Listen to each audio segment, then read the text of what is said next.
name's Rocco. I have been farming for about 20 years. I've been running livestock for about 13, 14 years, something like that.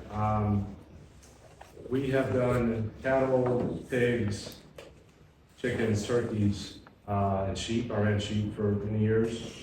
And I have a pretty fair amount with fencing because we use electric fencing of various types, various systems to corral and move those animals and do all that stuff. So I've been fooling with it for a little while. What I want to do today is cover some stuff in here that we can't cover outside. I made a joke earlier, but it's hardly a joke. I think it's entirely true. Like, if we were in here looking at pictures of fences, I think we'd all be asleep like that. So we're lucky that Warren Wilson's got us some availability for us to where we can run some fence. So we're gonna go build a fence and talk about the electricity, the netting, the strands, posts, reels, moving animals, all of that stuff. So I'm looking forward to that, and I hope you guys are too. Yeah. A little housekeeping type stuff. We've got a little walk. We got to walk that field. We're going to cross the river. We got to go on the road, cross the bridge for a second. We got this. We'll just get this in the file. I think everything's going to be perfectly fine. I really want and hope that this is real participatory and we're all helping out and joining in. And any questions you have, you know, especially in the moment, if we're doing something, just go ahead and ask them. That's fine. We'll get them covered while we're in the moment.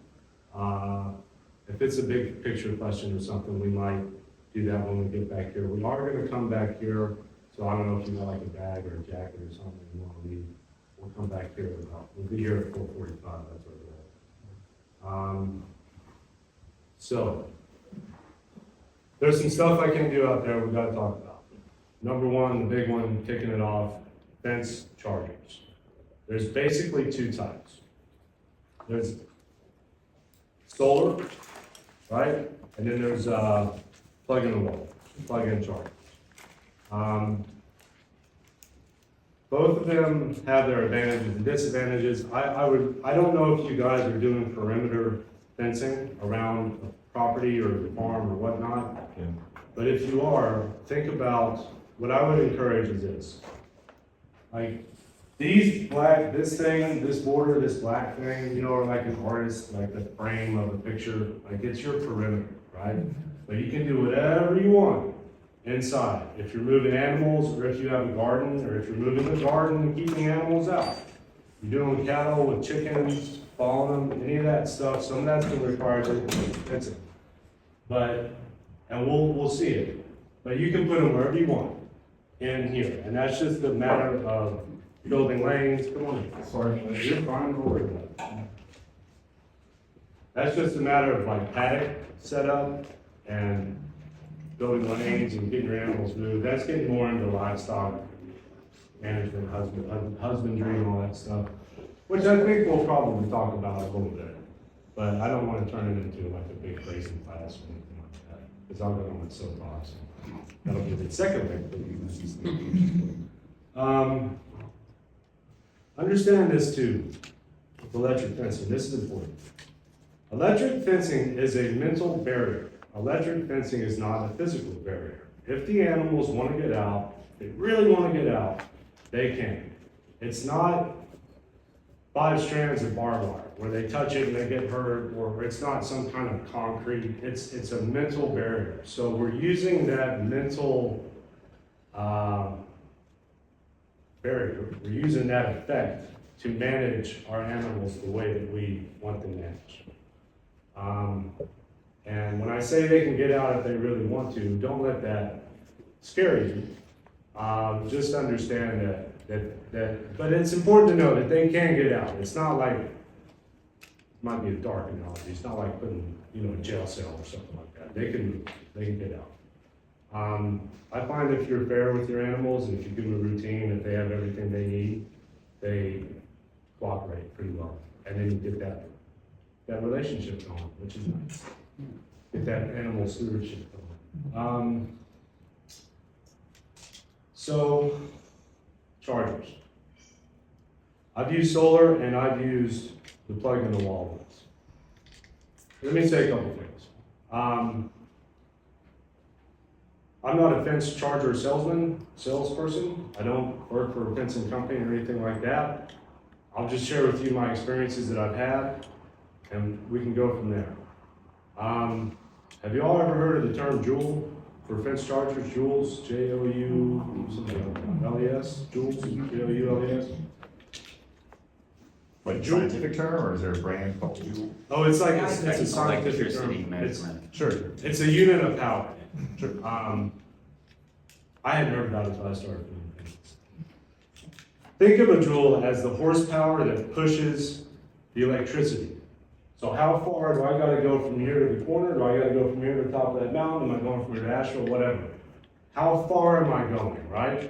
The joule is the power that pushes that electricity through your fence, okay? Here's the number. 1 joule per mile. 1 joule for 1 mile of fence. That's what you're looking at. That's up to 5 strands of fence, right? So if you're running 5 strands of fence, you've got a mile of that, you need 1 joule in your fence charger.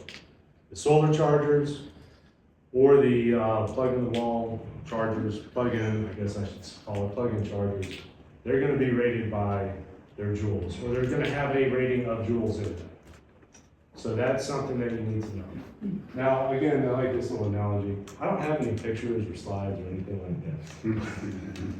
So if this is our perimeter fence, right? If this is a big, huge, giant 200-acre pasture, or if this is chicken netting, whatever it happens to be. So that's your joules that you need to power and push the voltage through your fence. The voltage is what shocks. All these fences are high volts, low amps. That's why you can touch them without getting killed. You know what else to say. That's why it's safe to receive that shock, right? High volts, low amps. 1 joule per mile. That's your ratio. Now, if I've got a perimeter fence here, and it's like, oh gee whiz, I've got 50 head of cattle, and I'm gonna do a bunch of breaks. We move our cattle 4 times a day, sometimes 2 times a day. So I've got a fair amount of the reels that I'm using to move the cattle along. I'll show you the electric, it's not netting, it's like electric wire on a big reel, it's like a big fishing reel. I'm using that within my perimeter. So point being, if I've got a bunch of those, right, I need to bump that joule power up. Netting, for example, a good rule of thumb, 1 strand of 163-foot long netting is a half a joule, right? So I'm running 3 chicken fences, right? So I'm gonna bump up my charger 1.5 on my 3, just for those netting. To accommodate for the netting, and also the reels and stuff. So that's just, I don't know exactly what, and I'd like to know, and if you want to get specific, and if you don't, that's fine too. But I don't know where you're running, but those are some numbers to help you figure that out, okay? Are there any questions with that? Can you say that number again? 1 strand of how many feet of netting? 1 joule per 1 mile of a 5-strand fence. But for the netting? For the netting is 163-foot roll of netting, which I think is pretty standard, is a half a joule. So if you got 2 nets around your whatevers, bump it up 1 joule. When I was first learning, I was like going over all these numbers with the old guy and with an old farmer buddy of mine. And I was like, well, what about the grass touching it? And what about this and what about that and all this stuff? He said, Rocco, look, just go out and buy the biggest one you can afford, man. And I'm not telling you guys to do that, but like, I'm not telling you to go spend a bunch of money. I'm not saying that. But that helped to concrete kind of what I was thinking, right? So if your perimeter is kind of a minimum of your joule output needs, and whatever you got going on inside it, If you come to a certain number, round up, that's what I'm trying to tell you. Here's the key to a charger, is the grounding system. Here's your numbers for grounding system. I recommend if you've got 1 joule, give yourself at least 3 ground rods. Ground rods are this tall, right? Give yourself 3 of them.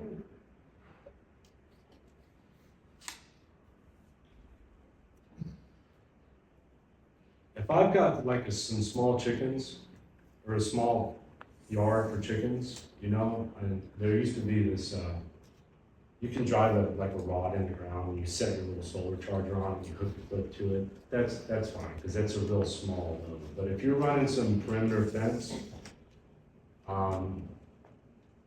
you know, and what we do, and I'll show you that as well. So I hook my netting, I hook the juice from the perimeter fence into the netting. I don't use a separate solar charger. To be perfectly clear, I mean, I don't know if that's recommended. You might call the netting company and they'll tell you not to do that, but all I can do is tell you guys what I know, and that's what I do, and nothing's exploded yet, so I think we're all right.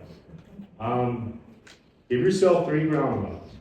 Put your first ground rod 20 feet away from your charger.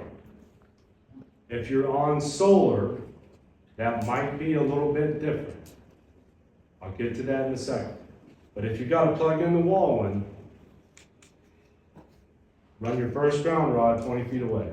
After that, run them 10 feet.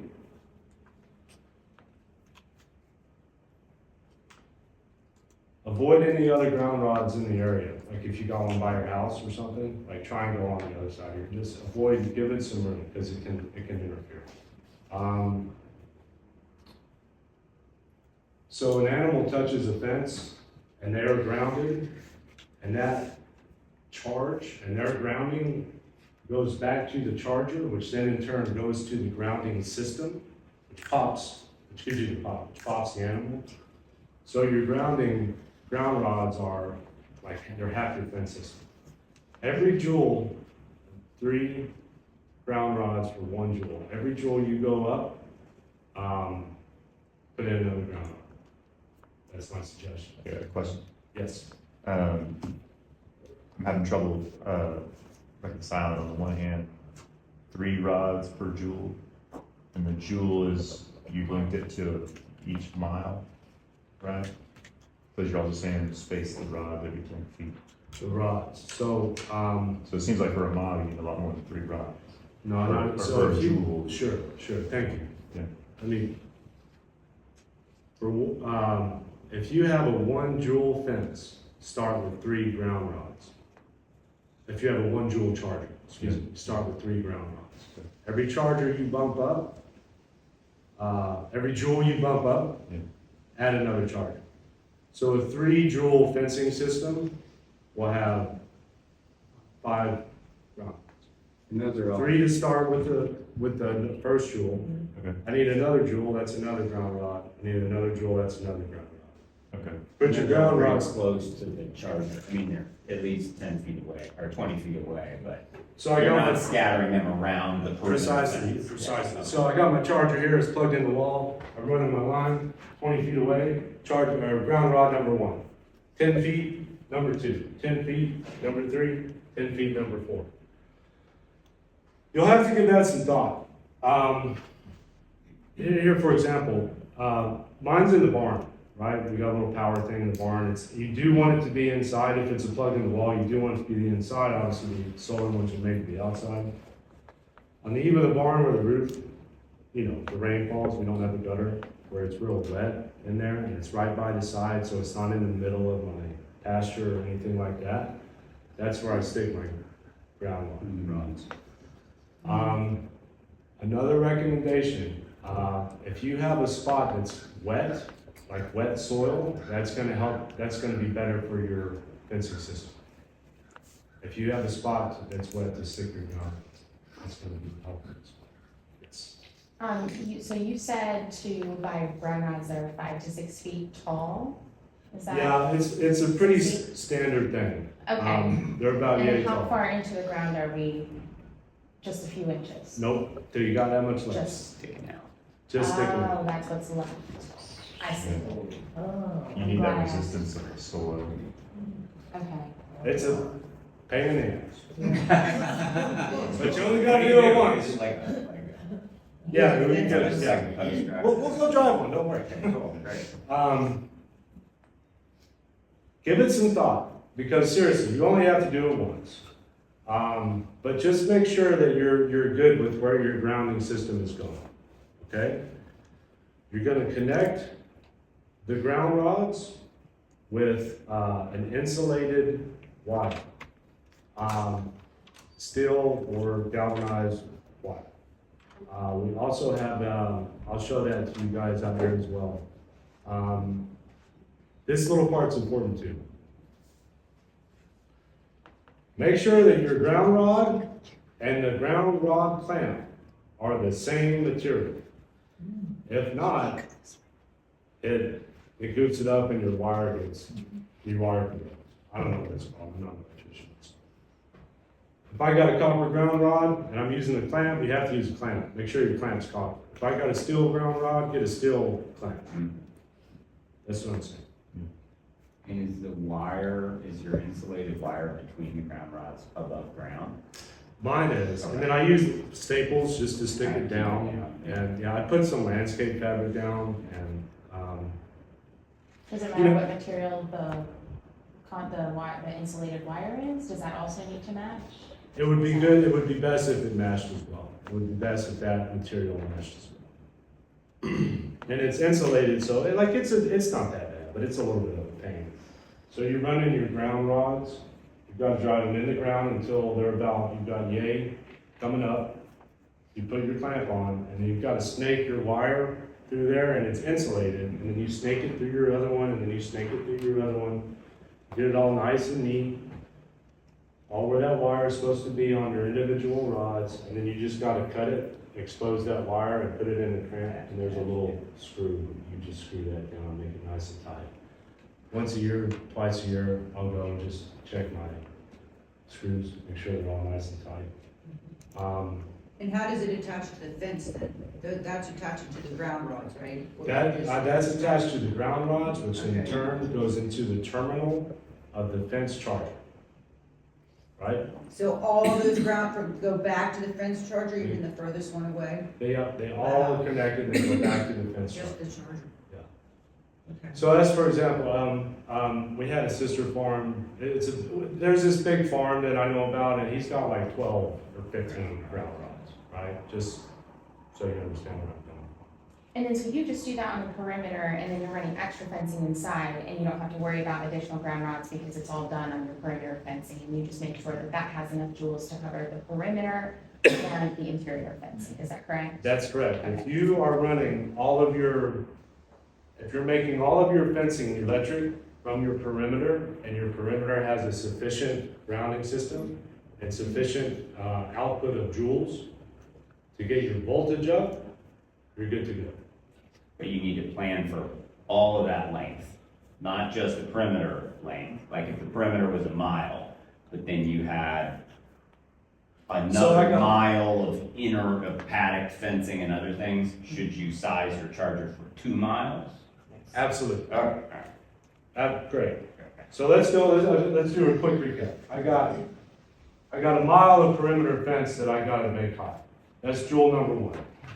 I've got 2 strands of netting I'm running inside. They're a half joule each, that's joule number 2. I'm running 5, 6 reels for cattle. Call that joule number 3. You know what? Yeah, let's call that joule number 3, right? I need a 3 joule charger. It can be solar or it can be plug-in. I need a 3 joule charger.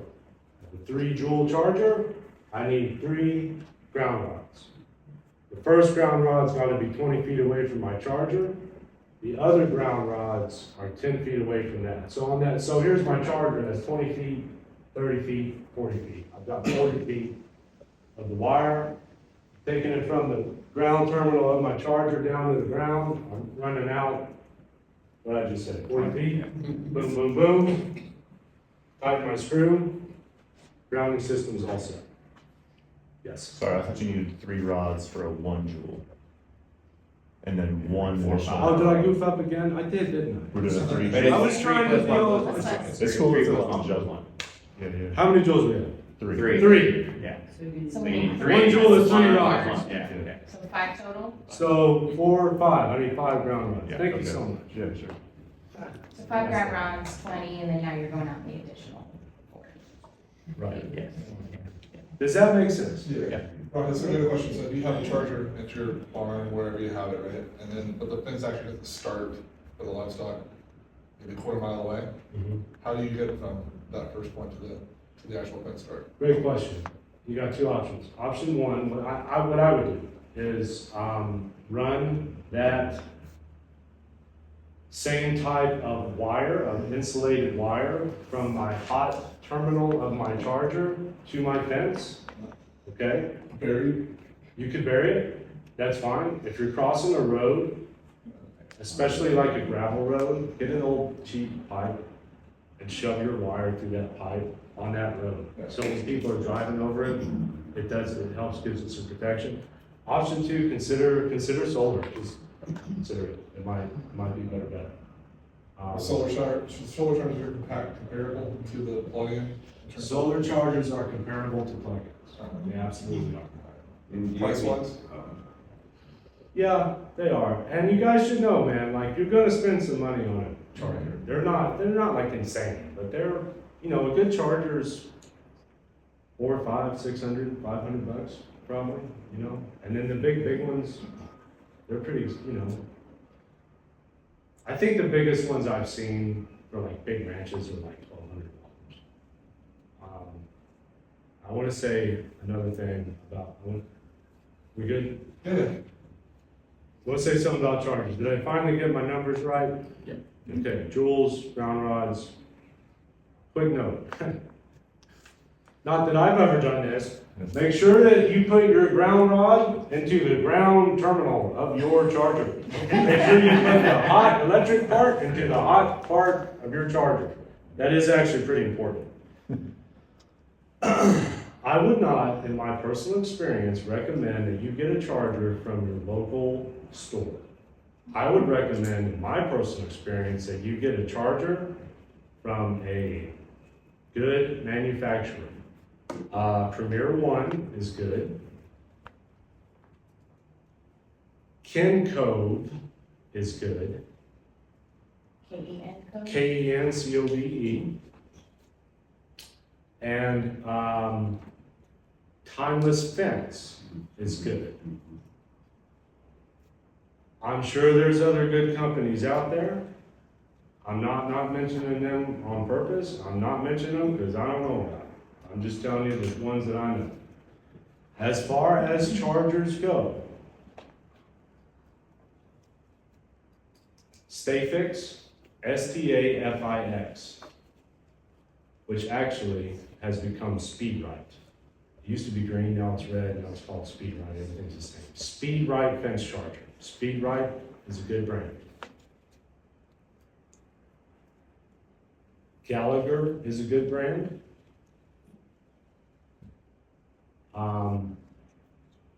Cyclops is a good brand.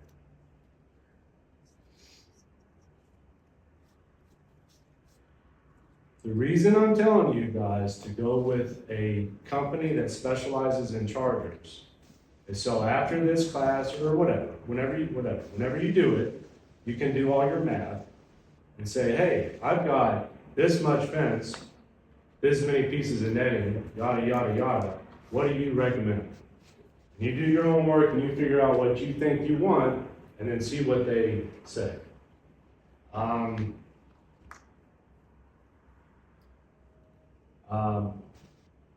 I don't have any issues with like the small places that sell the small chargers and everything like that. I'm just saying, like, it's worth getting with an investment like that, and it's the heart and soul of your livestock system. It's worth talking to somebody who knows what they're talking about. That's all I'm trying to say. That's it on chargers. Are there any questions? Yeah. Yeah, yes. Grounding systems on solar chargers. I would still go I would still go 3 rods per 1 joule, even on a solar.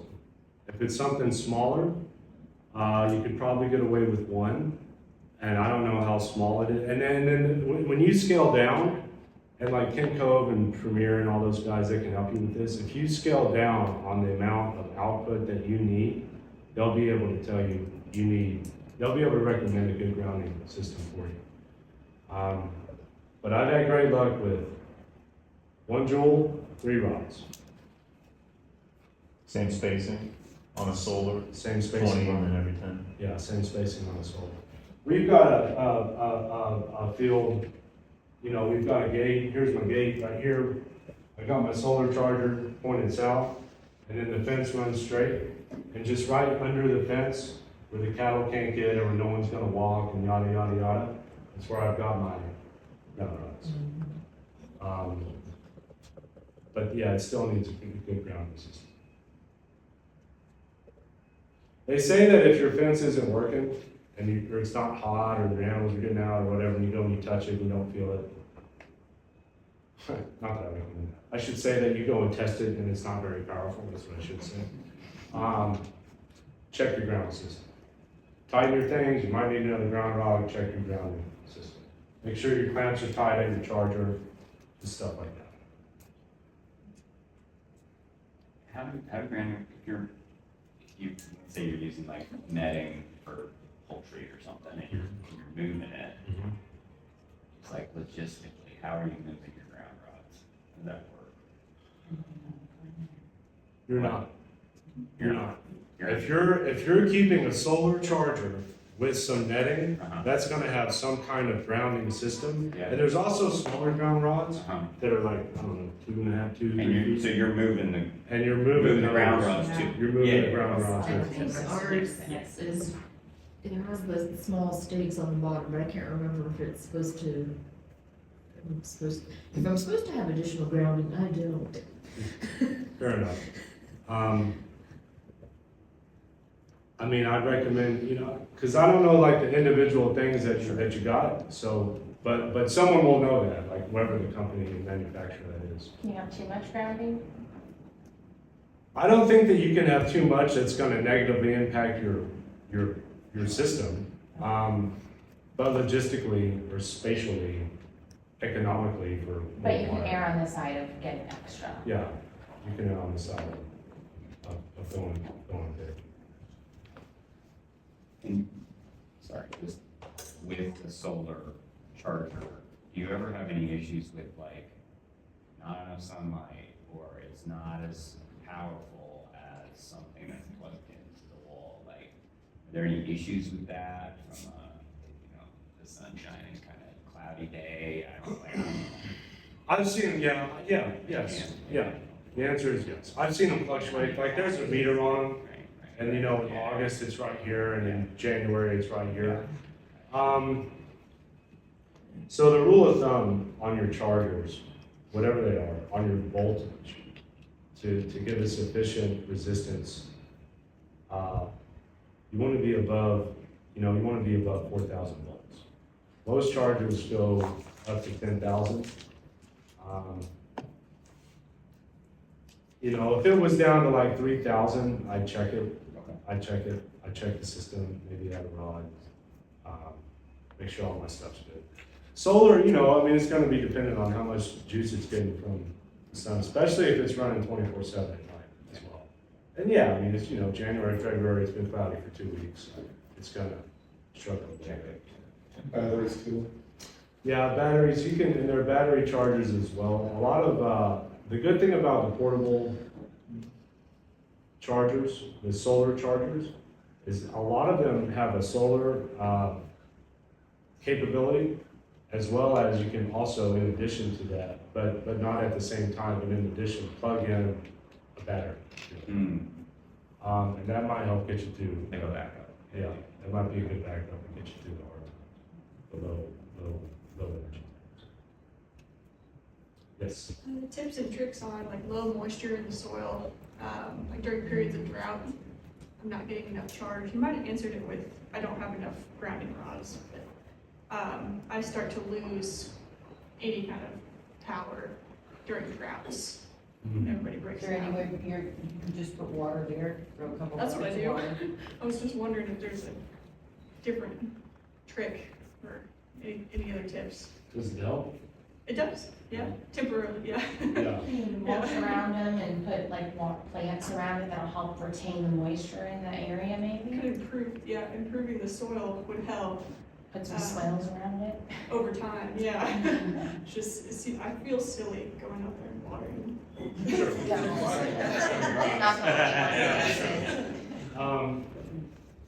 the Is it set, is it in a spot you like and you got it set and you're good with it? I Do you feel good about it being where it is? Is it fairly permanent? Yeah, I think so. I've done a bunch of mulch on it. Yeah, maybe just set permanent locations Yeah. and just really make Just sure. right around the rod and I've done a pile on it. Okay. Put a 5-gallon bucket to it. See, I think you'd have to water less frequently. I don't know, which could be helpful, and could be beneficial. Yeah. I really, I'll give it to you straight, I don't know about that. You I know, don't have there's, any I've tricks. seen it in the like garden stores, there's that gel stuff that, you know what I'm talking about? That that retains moisture for potted plants and maybe using something like that. Really think outside the box, yeah. Yeah. Well, if you want something, I don't know if that's toxic, I'm a little Yeah, paranoid I about don't know what chemicals that in my stuff yard. is. But I've seen, a lot of people back in the day for irrigation, they used to use terracotta plants. Some people will take 2 terracotta pots and put them together, stop up the bottom hole, and then you can have a place to like water into the ground, and it kind of, I mean, you're still doing the same thing, you're still watering your grounding rods, but I've also heard of a lot of people who water their grounding rods. Yeah. So if that makes you feel better. It does, now you're making me think of like plant trees, like set the grounding rods in permanent locations around the farm, have multiple, and then plant trees near them. Or something. Well, Like, Well, I would run a bunch of different grounding. So these different grounding rods that you're gonna run, you want them on the same line, right? unless So, this is on my interior fence, just for my mobile oh, I see. charger. I don't have a fly on the perimeter Okay. at all, I just do interior. Okay. So then I have grounding rods just set up around the farm, and I move my I see what solar you're charger saying. to, yeah, Yeah, I see what you're and saying. we just watch out. Yeah, I got you. I used to stack rocks on Oh, yeah, that's smart. it. Yeah, Yeah, I got you. Yeah, you might, I mean, some mulch, yeah, 5-gallon bucket. I mean, maybe, even if it helped you, if you didn't have to water every half as much or a quarter as much, that would certainly be beneficial. yeah. Bunch of stuff I can do, yeah. Yeah, that's an interesting point too. I mean, this stuff does allow you some flexibility, but if you're out in the field and you're going there, that's where you're going, you gotta make the best of it. Let's go build a fence.